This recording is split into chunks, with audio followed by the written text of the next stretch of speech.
أعوذ بالله من الشيطان الرجيم. بسم الله الرحمن الرحيم. ويوم يناديهم فيقول أين شركائي الذين كنتم تزعمون قال الذين حق عليهم القول ربنا هؤلاء الذين أغويناهم كما غوينا تبرأنا إليك ما كانوا إيانا يعبدون وقيل ادعوا شركاءكم فدعوهم فلم يستجيبوا لهم ورأوا العذاب لو أنهم كانوا يهتدون ويوم يناديهم فيقول ماذا أجبتم المرسلين فعميت عليهم الأنباء يومئذ فهم لا يتساءلون فأما من تاب وآمن وعمل صالحا فعسى أن يكون من المفلحين صدق اللہ العظیم. بزرگوں، پیارے بھائیوں، سننے والی خواتین، السلام علیکم ورحمۃ اللہ وبرکاتہ. معزز سامعین، کل ہماری بات چل رہی تھی کہ اللہ رب العزت نے مومن اور کافر کو انجام کے اعتبار سے کیسے برابر کہہ سکتے ہیں، اس کو بیان کیا ہے کہ دونوں برابر نہیں ہو سکتے، اس لیے کہ مومن اور کافر میں سے ایک کو تو دائمی عیش کا وعدہ ہے اور دوسرے کے لیے چند روزہ عیش کے بعد گرفتاری کا وارنٹ اور دائمی جیل خانہ ہے. علامہ عثمانی رحمۃ اللہ علیہ نے اس پر ایک مثال بیان فرمائی کہ ایک شخص خواب میں دیکھے کہ میرے سر پر تاج شاہی رکھا ہوا ہے، میرے سر کے اوپر بادشاہ کا جو تاج ہوتا ہے وہ رکھا ہے، گویا کہ میں بادشاہ ہوں. خدم حشم پرے باندھے کھڑے ہیں، خدمت کرنے والے، آگے پیچھے دوڑنے والے، اور الوان نعمت دسترخوان پر چنے ہوئے ہیں، دسترخوان کے اوپر الگ الگ قسم کے کھانے رکھے ہیں جن سے لذت اندوز ہو رہا ہے، مزہ لے رہا ہے. یہ سپنے میں دیکھ رہا ہے، خواب میں. اچانک اس کی آنکھ کھلی تو دیکھتا کیا ہے کہ انسپیکٹر پولیس گرفتاری کا وارنٹ اور بیڑی ہٹکری لیے کھڑا ہے. پس وہ پکڑ لیا گیا اور فوراً ہی اس کو پیش کر کے حبس دوام کی سزا، ہمیشہ ہمیش کی جیل کا آرڈر سنا دیا گیا. بتائیے کیا حال ہوگا؟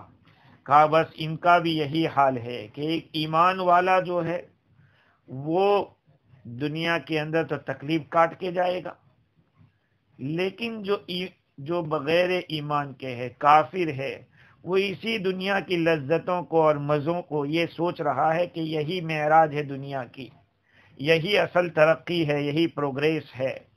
لیکن جب دو آنکھیں بند ہوگی تو پتہ چلے گا کہ دنیا میں جو مزے لیے تھے کاش کہ کچھ ایمان لے آ کر اللہ اور اس کے رسول کا کہنا مان لیتا۔ آج جن آیتوں کی تلاوت میں نے کی ہے، ان آیتوں میں اللہ رب العزت قیامت کے دن کفار سے جو 3 سوال کریں گے، قیامت کے میدان کی بات کر رہا ہوں، اس میں 3 سوال ہوں گے۔ ان میں سے پہلا سوال اللہ تعالیٰ یہ پوچھیں گے اس سے، وَيَوْمَ يُنَادِيهِمْ فَيَقُولُ أَيْنَ شُرَكَائِيَ الَّذِينَ كُنْتُمْ تَزْعُمُونَ۔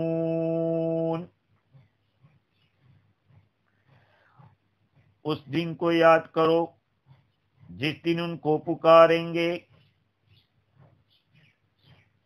فرمایا جائے گا، اللہ فرمائیں گے، أَيْنَ شُرَكَائِيَ الَّذِينَ كُنْتُمْ تَزْعُمُونَ، کہاں ہے میرے شرکا جن کا تم دعویٰ کرتے تھے؟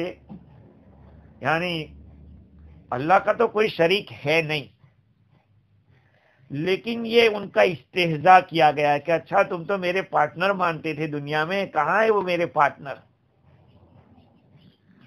جن کے بارے میں تمہارا دعویٰ تھا کہ وہ تمہاری مدد کریں گے، تمہاری سفارش کریں گے، کہاں ہے وہ لوگ؟ یہ پہلا سوال ہوگا، أَيْنَ شُرَكَاؤُكُمُ الَّذِينَ كُنْتُمْ تَزْعُمُونَ۔ جتنے بھی غیر اللہ کی پوجا کرنے والے اور عبادت کرنے والے ہیں، ان سے یہ پوچھا جائے گا۔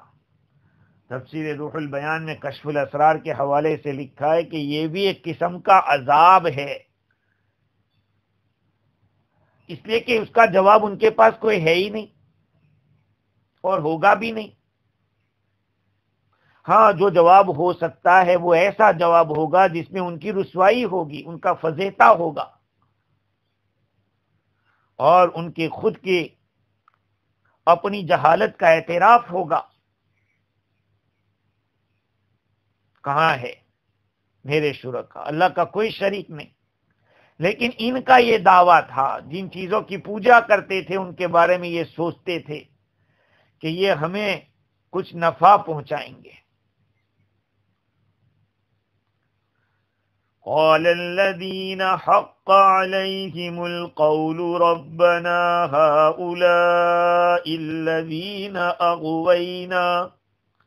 أغويناهم كما غوينا تبرأنا إليك ما كانوا إيانا يعبدون۔ وہ لوگ بول پڑیں گے جن کے اوپر قول عذاب ثابت ہو چکا ہے، اے ہمارے رب، یہی وہ لوگ ہیں جن کو ہم نے بہکایا تھا، ان کو ہم نے بہکایا جیسے ہم بہک گئے۔ ہم آپ کے سامنے برات کا اظہار کرتے ہیں، یہ ہماری پوجا کرنے والے نہیں تھے، یہ ہماری عبادت نہیں کرتے تھے۔ دیکھو یہاں سوال کیا جا رہا ہے پجاریوں سے، پوجا کرنے والوں سے، وہ تو جواب نہیں دے رہے ہیں، اس کے مقابلے میں دوسرے لوگ جواب دیں گے۔ کون جواب دیں گے؟ یہ جواب دینے والے کون ہیں؟ مفسر قلبی تو فرماتے ہیں کہ وہ ان کے جو گرو ہوں گے، سردار لوگ ہوں گے وہ، اور مفسر قتادہ فرماتے کہ وہ شیاطین بولیں گے، شیاطین ان کو اس وقت جواب دیں گے۔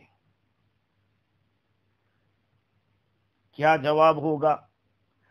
ربنا هؤلاء الذین اغوینا، اے ہمارے رب، ہم نے ہی ان کو بہکایا تھا، یہی وہ لوگ ہیں جن کو ہم نے بہکایا تھا، ہم نے بہکایا جیسے ہم بہکے۔ یہ جواب دیں گے۔ علماء کرام نے لکھا ہے کہ سوال تو مشرکین سے تھا، این شرکائی، میرے شرکا کہاں ہے، مگر یہ بہکانے والے شرکا سمجھ جائیں گے کہ فی الحقیقت ہمیں ہی ڈانٹ پڑ رہی ہے، اس لیے وہ سبقت کر کے آگے بڑھ کے جواب دیں گے۔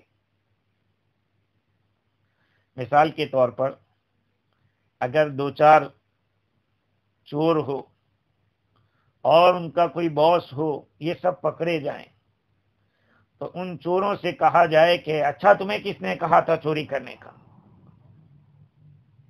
وہیں پر جو ان کا جو باس ہوگا وہ کہے گا کہ دیکھو میں نے تو چوری کرتا ہی تھا، یہ بھی ساتھ ہو گئے میرے۔ اب پوچھا تو ان سے جا رہا ہے لیکن یہ جواب دے رہا ہے کیونکہ یہ جانتا ہے کہ اس میں مجھے ہی پکڑا جائے گا تو میں ہی جواب دے دوں۔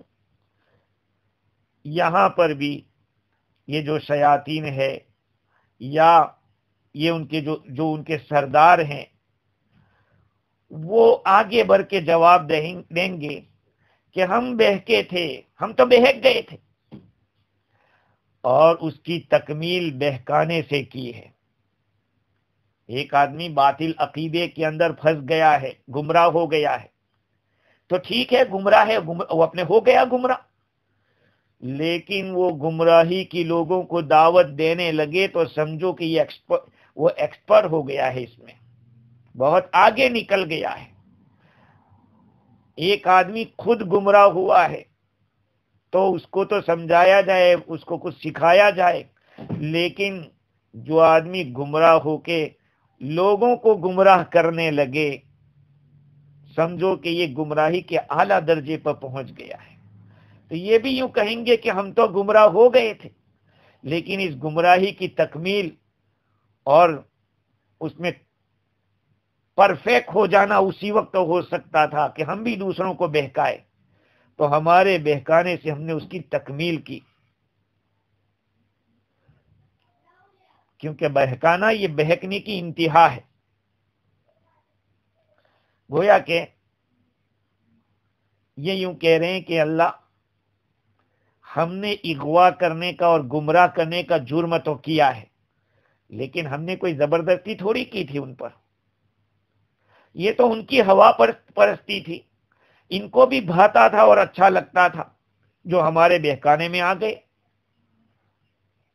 اس اعتبار سے ہماری پوجا نہیں کرتے تھے، بلکہ اپنے خواہشات کی، اپنے گمانوں کی پوجا کرتے تھے۔ جس طرح ہم اپنے ارادے سے بہکے تھے، کسی نے جبر ہمیں نہیں کیا تھا، ایسے ہی اپنے ارادے سے بہک کر ہم نے جبر نہیں کیا۔ یہ بات مولانا عبد الماجد دریابادی نے لکھی ہے اپنی تفسیر کے اندر، تفسیر روح البیان کے اندر لکھا ہے کہ یہ ایسا ہی ہے جیسے کہ قرآن مجید کے اندر اللہ رب العزت نے فرمایا دوسرے مقام پر، وقال الشیطان لما قضی الامر ان اللہ وعدکم وعد الحق ووعدتکم،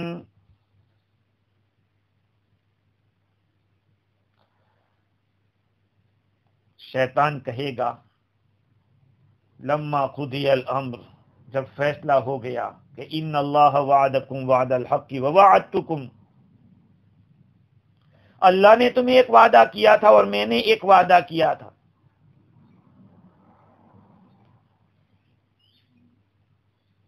اللہ نے وعدہ کیا، اس کی تم نے مخالفت کی، میرا مان لیا تم لوگوں نے۔ وما کان لی علیکم من سلطان الا ان دعوتکم فاستجبتم لی فلا تلومونی ولوموا انفسکم، ہاں میں نے تو تم کو بلایا تھا، تم نے میری بات کو مان لیا، اللہ نے بھی تم کو بلایا تھا، تم نے اللہ کی نہیں مانی، میری مانی، وہ تو تمہاری چوائس تھی، لہذا اپنے آپ کو ملامت کرو، مجھے ملامت مت کرو۔ یہ آیت کریمہ ابن کثیر نے نقل کی ہے اپنی تفسیر کے اندر. یعنی اللہ تعالی کا بندے کو بلانا، نبی کو بھیجنا، کتابوں کو اتارنا، حجتیں بیان کرنا، یہ سب اللہ کی طرف سے تھا.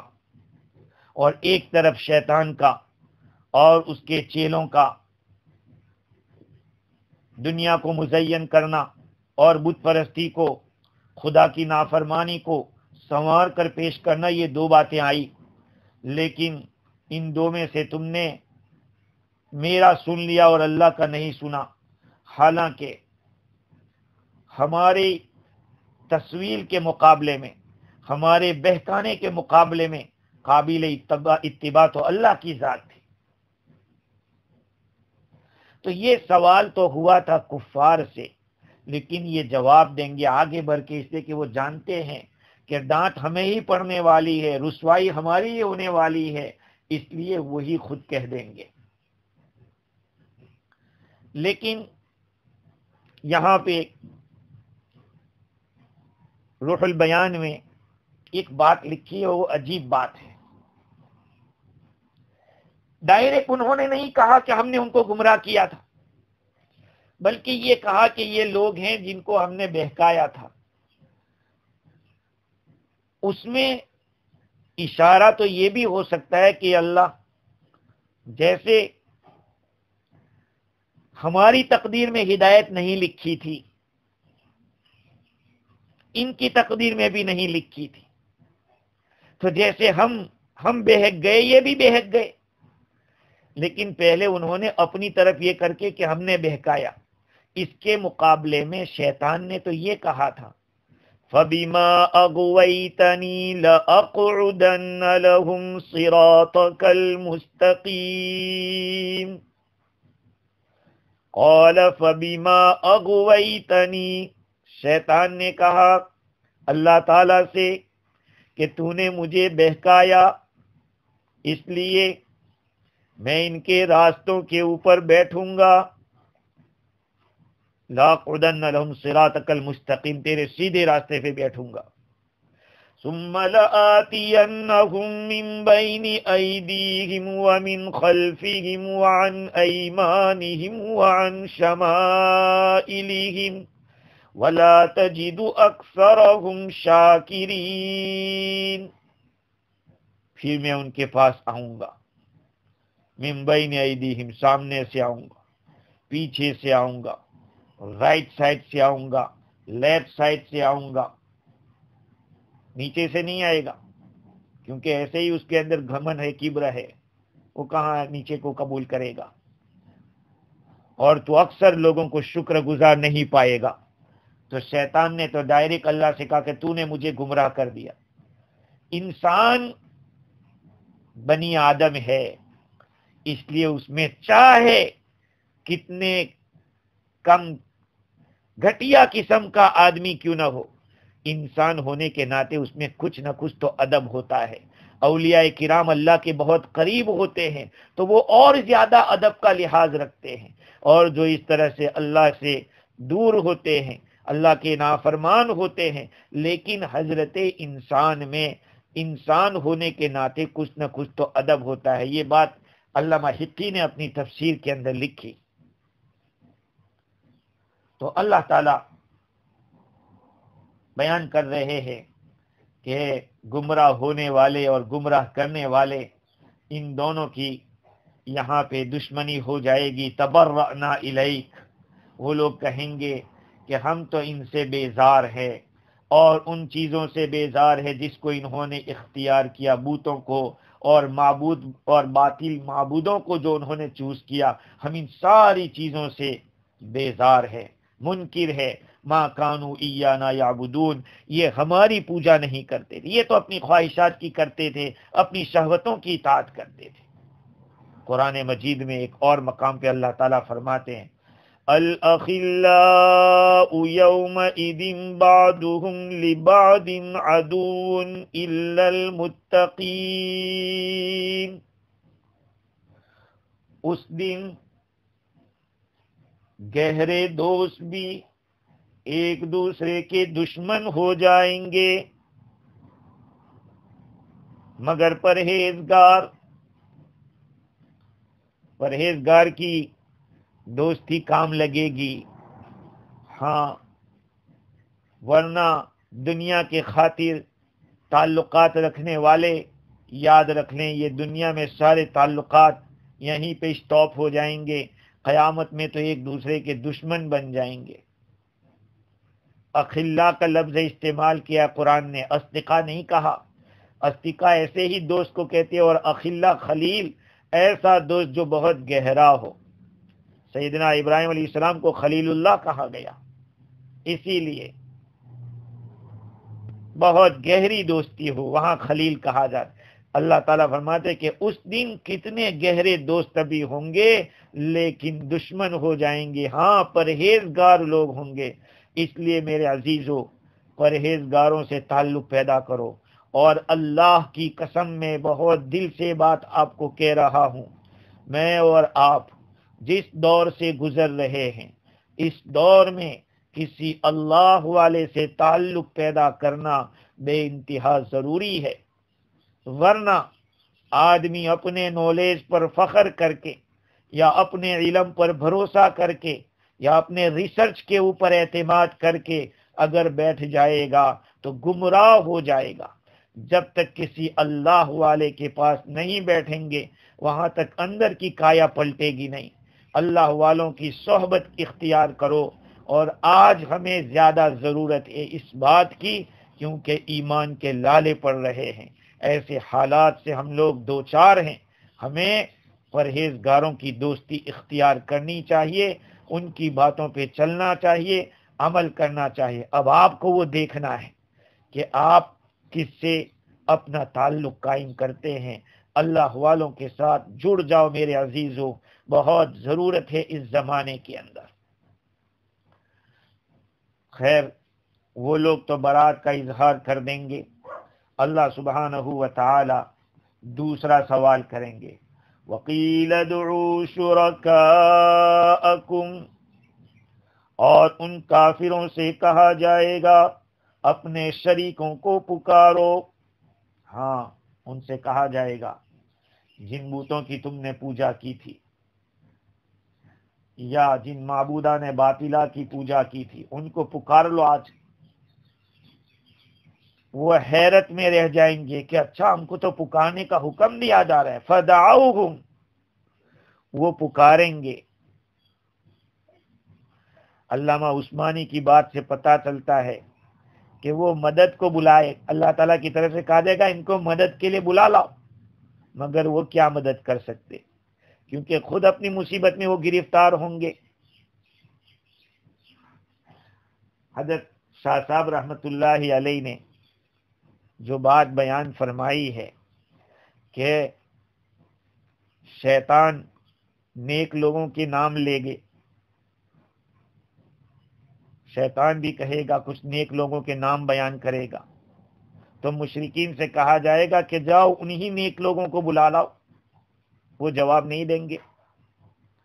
جن لوگوں کی پوجا کر رہے تھے، نیک لوگوں کی بھی تو پوجا ہوتی ہے، اللہ والوں کی بھی پوجا ہوتی ہے. ابھی اللہ ہم سب کی حفاظت فرمائے. ہمارے عقائد کی ایسی ایسی باتیں واٹس ایپ کے اوپر آ رہی ہے، خدا ایسی بات سے ہم سب کی حفاظت فرمائے، ایسے عقیدے سے حفاظت فرمائے. نعوذ باللہ ثم نعوذ باللہ. حضرت علی رضی اللہ تعالی عنہ کو خدا کا بھی خدا ماننے والی قوم ہے آج. نعوذ باللہ. ایسی باتیں زبان پر لانے سے بھی ڈر لگتا ہے. ایسی ویڈیو وائرل کی جاتی ہے جس میں حضرت علی رضی اللہ عنہ کے مقام کو نعوذ باللہ میرے اور آپ کے آقا سرکار دو عالم صلی اللہ علیہ وسلم سے بڑھ کر، بلکہ اللہ سے بھی بڑھ کر بتایا جا رہا ہے.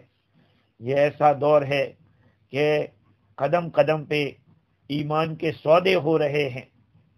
معمولی بات کے اوپر آدمی اپنے ایمان کو بیچ رہا ہے. تو نیک لوگوں کے نام لیں گے تو کہا جائے گا اچھا ان کو بلا لو. فَلَمْ يَسْتَجِيبُوا لَهُمْ، وہ ان کا جواب نہیں دیں گے. وَرَأَوُا الْعَذَابَ، جواب تو ابھی دے نہیں پائے ہوں گے اور عذاب کو دیکھ لیں گے کہ لو یہ تو عذاب آ گیا.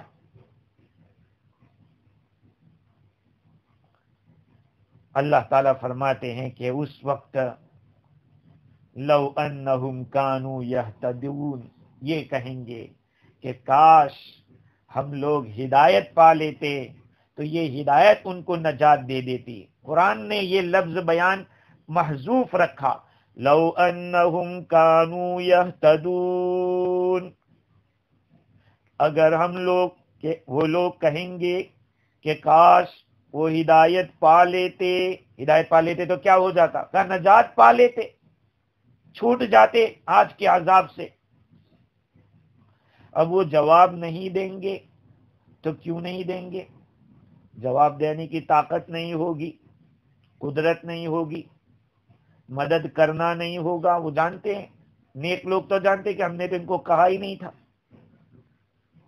حضرت عیسیٰ علیہ السلام سے بھی اللہ تعالیٰ فرمائیں گے نہیں، وَإِذْ قَالَ اللَّهُ يَا عِيسَى ابْنَ مَرْيَمَ أَأَنْتَ قُلْتَ لِلنَّاسِ اتَّخِذُونِي وَأُمِّيَ إِلَٰهَيْنِ مِن دُونِ اللَّهِ، اے عیسیٰ بن مریم، کیا آپ نے ان سے کہا تھا، ان لوگوں سے آپ نے کہا تھا، اتخذونی وَأُمِّيَ إِلَٰهَيْنِ مِن دُونِ اللَّهِ، کہ تم لوگ مجھے اور میری ماں کو خدا کو چھوڑ کر معبود بنا لو.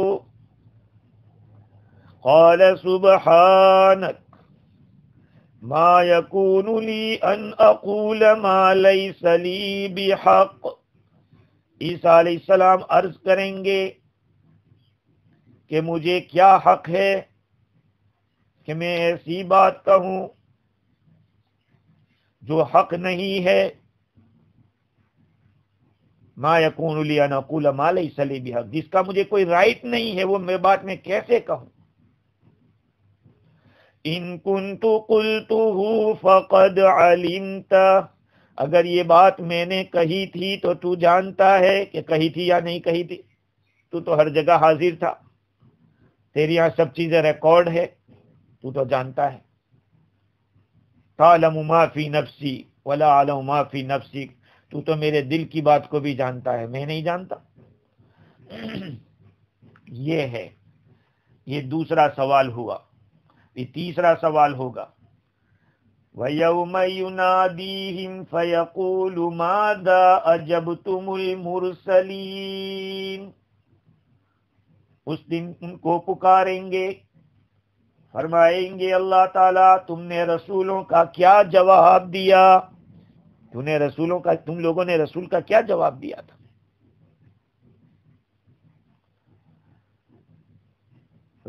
ایک علامہ دریابادی نے لکھا کہ اس جملے کے اندر بہت ساری باتیں آ گئی. اسی سوال کے اندر ماذا اجبتم المرسلین، بھیجے ہوئے رسول تو ہم نے بھیجے تھے، ہمارا بھیجنا بھی صحیح، جن کو بھیجا گیا وہ بھی صحیح، انہوں نے پیغام دیا تھا وہ بھی صحیح، تم نے جواب کیا دیا.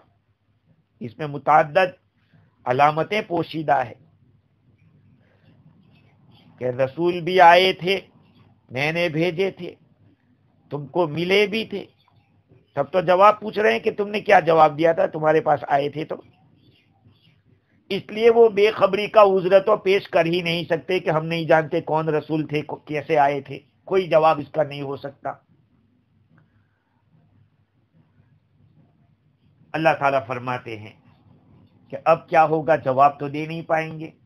فَعَمِيَتْ عَلَيْهِمُ الْأَنبَاءُ يَوْمَئِذٍ فَهُمْ لَا يَتَسَاءَلُونَ، پھر ان کے اوپر خبریں اندھی ہو جائے گی. اس دن ان پر خبریں اندھی ہو جائے گی، بس وہ آپس میں ایک دوسرے سے سوال نہیں کر سکیں گے. بھائی خبر اندھی نہیں ہوتی، آدمی خبر سے اندھا ہو جاتا ہے، لیکن قرآن نے یہ کہا کہ خبریں اندھی ہو جائے گی ان لوگوں کے اوپر. اس کا یہ مطلب ہے کہ زمانے میں جو کچھ بھی ہوگا وہ سب غائب گلہ ہو جائے گا، غائب ہو جائے گا، ختم، دکھے گا ہی نہیں کہ کیا جواب دے۔ کوئی تدبیر نہیں ہوگی کہ جو چیزیں دماغ سے غائب ہو گئی ہے سامنے سے اس کو حاضر کر سکے۔ اللہ تعالیٰ نے اس کو یہ بتایا کہ خبریں ان پر اندھی ہو جائے گی۔ خبروں سے مراد نبیوں کو جھٹلانے کے جو بہانے ہو سکتے تھے وہ سارے بہانے ان سے اوجھل ہو جائیں گے، کوئی حجت ان کے پاس نہیں ہوگی، ساری حجتیں غائب ہو جائے گی۔ حضرت مجاہد فرماتے کہ کیوں غائب ہو جائے گی؟ اس لیے غائب ہوگی کہ اللہ تعالی نے دنیا کے اندر ان کے پاس عذر ختم کر دیے تھے، اتنی دلیلیں بھیجی تھی، اب کوئی عذر ان کے پاس رہا ہی نہیں ہوگا کہ جو قیامت میں اللہ کے دربار میں پیش کر سکے۔ ان کی حجتوں کو اللہ نے خبریں بتائی، کیونکہ یہ ان کی خبریں تھی۔ خبر تو جھوٹی بھی ہو سکتی ہے، سچی بھی ہو سکتی ہے۔ وہ دنیا میں نبیوں کے سامنے جو باتیں کرتے تھے وہ ایک قسم کی خبر تھی، اس میں کوئی طاقت نہیں تھی، وہ صرف خبریں بتلاتے رہتے۔ آج بھی دنیا میں ایسا ہوتا ہے کہ بہت سارے دھرم والے، بہت سارے فرقے والے، عقیدے والے اپنے قصے کہانیاں بیان کرتے ہیں۔ ارے یہ قصہ کہانی سے کام تھوڑی چلے گا، دین کے معاملے میں تو پرفیکٹ پروف چاہیے، قرآن سے چاہیے، حدیث سے چاہیے، اقوال صحابہ سے چاہیے، اور عقائد کے لیے تو قرآن چاہیے، عقائد کو ثابت کرنے کے لیے قرآن چاہیے، ایسے ہی عقیدہ ثابت نہیں ہوتا۔ عقیدہ ثابت کرنے کے لیے قطعی ثبوت، قطعی دلالت، یعنی جو پروف ہے وہ بھی پرفیکٹ ہونا چاہیے، اور اس کے جو میننگ نکل رہا ہے وہ بھی کمپلیٹ پرفیکٹ ہونا چاہیے، اس میں اور کسی کا شبہ نہیں ہونا چاہیے۔ اس لیے اس کو انبا بتایا۔ اللہ تعالیٰ فرماتے ہیں کہ جب ان سے پوچھیں گے کہ تم نے رسولوں کا کیا جواب دیا تھا، ان سے کوئی جواب نہیں ہوگا، بلکہ جو دلیلیں دنیا میں کمزور قسم کی باتیں جو پیش کرتے تھے وہ بھی ان کے پاس نہیں رہے گی۔ فَهُمْ لَا يَتَسَاءَلُونَ، وہ آپس میں ایک دوسرے سے پوچھ نہیں سکیں گے۔ کیا مطلب پوچھ نہیں سکیں گے؟ اس کے مفسرین نے اس کے بارے میں کئی اقوال نقل کیے ہیں۔ ایک قول تو یہ نقل کیا کہ وہ بول ہی نہیں سکیں گے، ان کے پاس بولنے کی طاقت نہیں ہوگی، اور بعض علماء فرماتے ہیں کہ اس وقت تو ان کے پاس بولنے کی طاقت کوئی نہیں ہوگی، ان کو کچھ پتہ ہی نہیں ہوگا کہ کیا جواب دیں۔ قیامت کی ہولناکی سے ایسے گھبرائے ہوئے ہوں گے، دیر کے بعد وہ جواب دیں گے کہ واللہ ربنا ما کننا مشرکین، اللہ کی قسم ہے ہمارے رب، ہم تو شرک کرنے والے نہیں تھے، ایسا جواب دیں گے، لیکن دیر میں جا کے دیں گے۔ یہ تو کہیں گے ہم شرک نہیں کرتے تھے۔ حضرت مجاہد فرماتے ہیں کہ وہ نسب کے بارے میں ایک دوسرے سے پوچھ نہیں سکیں گے، جیسے آج کل کہیں کسی جگہ کے اوپر کوئی معاملہ ہو جاوے اور مختلف قسم کے لوگ جمع ہو جائے تو ایک دوسرے سے پوچھتے ہیں بھائی تم کہاں سے ہو، آپ کا نام کیا ہے، کس جگہ پہ رہتے ہو، ایک دوسرے کو پوچھتے، کہا یہ لوگ بھی ایک دوسرے کے بارے میں پوچھ نہیں سکیں گے۔ تفسیر مظہری کے اندر لکھا ہے کہ دہشت ان کے اوپر اتنی طاری ہوگی، اور دوسری بات یہ ہے کہ وہ ایک دوسرے کو سمجھیں گے کہ یہ بھی میرے طرح جاہل ہے، یہ کیا جواب دے گا، مجھے نہیں آتا تو اس کو کیا آئے گا۔ ہر ایک دوسرے کو اپنی طرح سمجھے گا کہ کیا جواب دے۔ تو ایک تو دہشت کی وجہ سے جواب نہیں دے پائیں گے، یا یہ کہ ہر ایک دوسرے کو اپنی طرح سمجھے گا۔ تفسیر روح البیان کے اندر لکھا ہے کہ اس دن کا منظر ایسا ہوگا کہ جس میں انبیاء کرام بھی اس وقت جو بات ہوگی اس کا علم اللہ کی طرف منسوب کر دیں گے کہ بھئی اللہ زیادہ جانتے ہیں، اللہ کے پاس جاؤ۔ تو جب انبیاء و رسول اس طرح سے اس وقت نفسی نفسی پکارتے ہوں گے، تو جو اہل دلال ہوں گے، گمراہی میں مبتلا ہوں گے دنیا میں، وہ کیسے وہاں پہ ان کے حواس ٹھکانے رہیں گے؟ بجائے کہ دہشت برد انبیاء، بجائے کہ دہشت برد انبیاء، تو عذر گناہ را چداری بیا۔ اس دن انبیاء کرام خود دہشت میں ہوں گے، تیرے پاس کوئی گناہ کا عذر ہو تو تو لا عذر، تیرے پاس ہے کوئی اگر گناہ کا عذر کہ میں نے گناہ کیوں کیا تھا؟ اللہ تعالی ہم سب کی حفاظت فرمائے۔ خیر، اللہ تعالیٰ نے یہاں تک تو کفار کی بات بیان کی، ان کے ساتھ جو سوالات ہوں گے اس کی بات بیان کی۔ آخر یہ اللہ کی عادت ہے کہ جب گمراہ لوگوں کی بات کرتے ہیں تو ہدایت یافتہ لوگوں کی بھی بات کر دیتے ہیں۔ فَأَمَّا مَن تَابَ وَآمَنَ وَعَمِلَ صَالِحًا فَعَسَىٰ أَن يَكُونَ مِنَ الْمُفْلِحِينَ۔ اوپر والے تو عذاب کے اندر چلے گئے ہیں، لیکن اس عذاب سے بچنے کی کیا شکل ہو سکتی ہے؟ امام راضی نے لکھا کہ جب معذبین کے حال کو بیان کیا تو اب اللہ تعالی توبیخ کو اسی طرح سے جس کے ذریعے توبیخ اور عذاب ہو سکتا تھا ان باتوں کو بیان کیا۔ اب اللہ تعالیٰ ان لوگوں کا تذکرہ کرتا ہے کہ ان میں سے بھی اگر کوئی توبہ کر لیتا ہے آج دنیا میں تو اس کا بھی کچھ کام بن جائے گا۔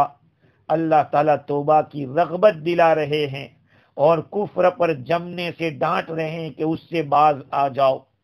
فَأَمَّا مَن تَابَ وَآمَنَ وَعَمِلَ صَالِحًا، بس وہ آدمی جس نے توبہ کی شرک سے، وَآمَنَ اور اس نے تصدیق کی اللہ کی اور اس کے رسول کی لائی ہوئی باتوں کی، وَعَمِلَ صَالِحًا اور فرائض کو ادا کیا، نوافل کو بکثرت کیا، فَعَسَىٰ أَن يَكُونَ مِنَ الْمُفْلِحِينَ، امید ہے کہ وہ کامیاب لوگوں میں سے ہو جائے گا۔ دیکھیے، توبہ کرنا، ایمان لانا اور عمل صالح کرنا، یہ تین کام، اس پہ اللہ تعالیٰ فرماتے ہیں کہ کامیاب ہونے کی امید ہے۔ کیا امید کون کر رہا ہے؟ اگر اللہ کی طرف بات ہے کہ اللہ تعالیٰ فرما رہے ہیں تو کریم لوگ جب کوئی بات پکی کرتے تو کہتے ہیں کہ ہو سکتا ہے یہ کامیاب ہو سکتا ہے اگر ایسا کر لیا جاوے تو۔ اس کا یہ مطلب کہ اگر ایسا کریں گے تو وہ کامیاب ہو ہی جائیں گے۔ لیکن جب دنیا کے کرم والے اور احسان والے شریف لوگ اس طرح کی بات کرتے ہیں جس کو وہ وعدہ سمجھ لیتے کہ ہم نے کہا تھا، یہ تو احکم الحاکمین اور اکرم الاکرمین ہے، تو اس کا بھی تو وعدہ ہو جائے گا کہ جو توبہ کرے گا، ایمان لائے گا اور اچھے اعمال کرے گا وہ کامیاب ہوگا ہی۔ اور اگر یہ امید بندے کی طرف سے ہے تو پھر بندے کو لالچ دلائی جا رہی ہے کہ تو اگر کامیابی کی لالچ رکھتا ہے تو تجھے یہ کام کرنا چاہیے اور یہ کام کر کے تجھے کامیابی کی امید باندھنا چاہیے۔ اور ایک مطلب تو امام راضی نے اور روح البیان میں بھی لکھا ہے کہ اگر امید رکھتے ہو کامیابی کی تو ان کاموں کے اوپر، توبہ کے اوپر، ایمان کے اوپر دائم رہو گے تو پھر کامیاب ہو جاؤ گے۔ اگر دوام نہیں ہے، ہمیشگی نہیں ہے، تو پھر معاملہ کچھ دوسرا بھی ہو سکتا ہے۔ عسیٰ ان یکون من المفلحین، مفلح کس کو کہتے ہیں؟ صرف کامیاب۔ مفلح کا ترجمہ ہم لوگ اردو میں تو کامیاب سے کر دیتے ہیں، لیکن اس کا جو ریئل میننگ ہے کامیاب کا، مفلح کا، وہ یہ ہے کہ الفائزین بالمطلوب عند اللہ تعالی الناجین من المحروب، جو چیز اللہ کے نزدیک مطلوب ہے اس میں کامیاب، اللہ کے پاس جو چیزیں لینی ہے کہا ان چیزوں کے اندر وہ لے کر کامیاب ہو جائے گا، اور جن چیزوں سے بھاگنا ہے، جن چیزوں سے بچنا ہے کہا ان چیزوں سے بچ کے کامیاب ہو جائے گا۔ تو ناگوار چیزوں سے بچنا بھی آ گیا اور خوشگوار چیزوں کا حاصل ہونا بھی آ گیا، یہ ہے کامیابی۔ ارے کامیابی کا معنی صرف فائدہ ہی فائدہ ہو اور نقصان کی طرف دھیان ہی نہ ہو تو پھر کیا ہوگا؟ دونوں چیزیں، نقصان بھی نہیں ہوگا، بچ جائیں گے، اور جو فائدہ ہے وہ بھی مل جائے گا۔ اس مقام کے اوپر توبہ، ایمان اور عمل صالح، اس لیے علماء کرام نے لکھا ہے کہ ہم اگر چھٹکارا پانے والوں میں سے بننا چاہتے ہیں تو چھٹکارا اور نجات حضور اکرم صلی اللہ علیہ وسلم کی باتوں کے ماننے میں اور آپ کی لائی ہوئی باتوں پر چلنے میں رکھی ہے۔ مزن بے رضائے محمد نفس، رہے رستگاری ہمیں نست و بس۔ حضور صلی اللہ علیہ وسلم کی رضامندی کے بغیر سانس مت لے۔ جن چیزوں سے آقا خوش ہوتے ہیں، ہاں ان چیزوں کو لے کر آدمی سانس لے، اس پہ چل کے زندگی گزارے۔ رستگاری کا یعنی چھٹکارے کا راستہ یہی ہے اور بس، اور کوئی راستہ نہیں ہے۔ خلاف پیمبر کسے راہ گزید، کہ ہرگز بمنزل نہ خواہد رسید۔ آقا صلی اللہ علیہ وسلم کے طریقے کے خلاف جو کوئی بھی راستہ اپنائے گا، اپنی منزل پہ وہ ہرگز نہیں پہنچ سکتا۔ اب یہ عمل صالح کیا ہے؟ اعمال صالحہ تو بہت سارے ہیں، لیکن ان اعمال صالحہ کے اندر ایک بنیادی عمل توحید ہے، توحید خداوندی ہے۔ افضل اعمال توحید اور رب العرش المجید کا ذکر کرنا ہے، یہ دو چیزیں۔ ہاں، اعمال کو اللہ نے تاثیر دی ہے، اس کے اندر کچھ افیکٹ رکھا ہے۔ اعمال کے اندر سب سے بڑا افیکٹ درجات کے حاصل ہونے میں اور نفعوں کو کھینچنے میں، برکتوں کو لانے میں اعمال کو بہت بڑا دخل ہے۔ ارے دیکھو، ایک آدمی نماز پڑھتا ہے 5 وقت کی پابندی کے ساتھ، اس کے اوقات کی حفاظت ہوتی ہے اور اس کے ہر چیز کے اندر کچھ نظام ہوتا ہے۔ جس کے پاس نماز ہی نہیں، اس کے پاس کوئی نظام ہی نہیں ہوتا۔ یہ تو صرف نماز کی بات کر دی۔ یہ ایمان سے شروع ہوتا ہے، توحید بنیادی عمل ہے، اور اس توحید کے ساتھ ذکر اللہ، اللہ کا ذکر۔ تفسیر روح البیان میں لکھا ہے کہ ایک آدمی مغرب سے لے کر مغرب یعنی جس طرف سورج ڈوبتا ہے، ویسٹ جس کو کہتے ہیں، کا ادھر سے مال خرچ کرتے کرتے کرتے نکلا اور کدھر پہنچا؟ سورج جدھر نکلتا ہے ادھر پہنچا۔